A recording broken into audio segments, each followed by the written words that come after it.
അത് ചെയ്തത് എന്ന് ലാലേട്ടൻ ജാസ്മിനോട് ചോദിക്കുന്നുണ്ട്.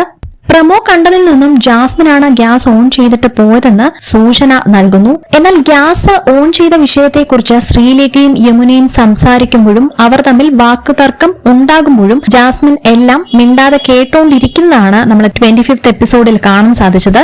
ഇതാരാണ് ചെയ്തതെന്ന് കാണണോ എന്ന് പറഞ്ഞ് ലാലേട്ടൻ വിഷ്വൽ പ്ലേ ചെയ്ത് കാണിക്കുന്നുണ്ട്. പ്രൊമോ കണ്ടതിൽ നിന്നും ജാസ്മിൻ എന്തോ സത്യം ഹൈഡ് ചെയ്യുന്നു എന്നാണ് മനസ്സിലാവുന്നത്. ജാസ്മിനോട് ലാലേട്ടൻ നേരിട്ട് ചോദിക്കുന്നുണ്ട്, ഇത് ജാസ്മിൻ ആണോ ചെയ്തത് എന്ന്.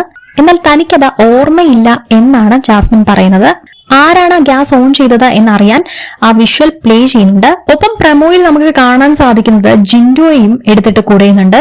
ബിബി വീട്ടിൽ നടക്കുന്ന എല്ലാ കാര്യങ്ങളും ഗൗരവമായി തന്നെ ഈ സീസണിൽ ലാലേട്ടൻ ജനങ്ങൾക്ക് മുന്നിൽ എത്തിക്കുന്നുണ്ട്. കഴിഞ്ഞ വീക്കിലും അടിപൊളി ഒരു ഹോസ്റ്റിംഗ് ആണ് നമുക്ക് കാണാൻ സാധിച്ചത്. സോ കിടിലൻ ഒരു വീക്കെൻഡ് എപ്പിസോഡായിരിക്കും